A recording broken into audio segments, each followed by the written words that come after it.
Jump జిలానీల వ్యవహారంలో కీలక మలుపు చోటు చేసుకుంది.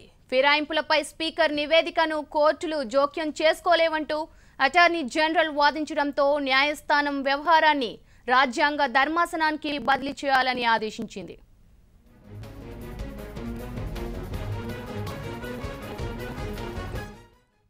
ఇక దీనిపై మరింత సమాచారం మా రిపోర్టర్ శిరీష్ అందిస్తారు. శిరీష్, శ్రవంతి, దీనికి సంబంధించి ఇప్పట్లో కొద్దిసేపు క్రితమే సుప్రీంకోర్టు దిశభ్ర ధర్మాసనం దీన్ని విచారించిన సందర్భంగా తెలంగాణ రాష్ట్ర ప్రభుత్వం తన యొక్క వైఖరిని కూడా తెలియజేయాల్సింది. కానీ ఈ నెల నిన్న అంటే ఈ రోజు వరకు 10 రోజుల సమయం ఇచ్చారు స్పీకర్ కార్యాలయం తన యొక్క వైఖరిని తెలియజేయడానికి. అయితే తెలంగాణ రాష్ట్ర ప్రభుత్వం తమ తరపున వాదించడానికి అటార్నీ జనరల్ ముకుల్ రోహ్తగీని ఎంగేజ్ చేసింది. ఈ రోజు ముకుల్ రోహ్తగీ కేసు విచారణ సందర్భంగా కొన్ని కీలక వ్యాఖ్యలు చేయడం జరిగింది. ఆర్టికల్ 329 ప్రకారం సుప్రీంకోర్టుకు కానీ లేకపోతే హైకోర్టులకు కానీ స్పీకర్ నిర్ణయాన్ని ప్రశ్నించే అధికారం అనేది కూడా లేదు అని చెప్పేసి ఆయన చెప్పడం కూడా జరిగింది. ఇది రాజ్యాంగ సంబంధమైన విషయం, ఇందులో కోర్టులు కలగజేసుకోవడానికి అవకాశం లేదు.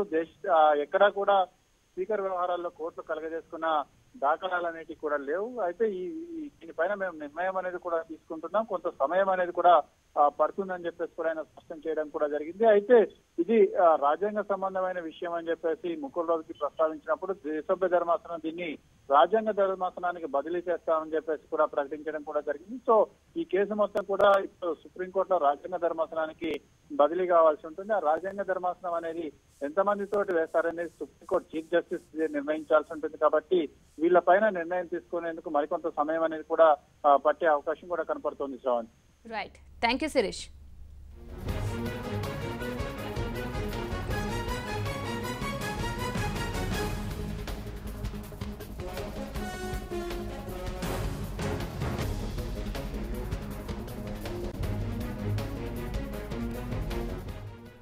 జంప్ జిలానీల వ్యవహారంలో కీలక మలుపు చోటు చేసుకుంది. ఫిరాయింపులపై స్పీకర్ నివేదికను కోర్టులు జోక్యం చేసుకోలేవంటూ అటార్నీ జనరల్ వాదించడంతో న్యాయస్థానం వ్యవహారాన్ని రాజ్యాంగ ధర్మాసనానికి బదిలీ చేయాలని ఆదేశించింది.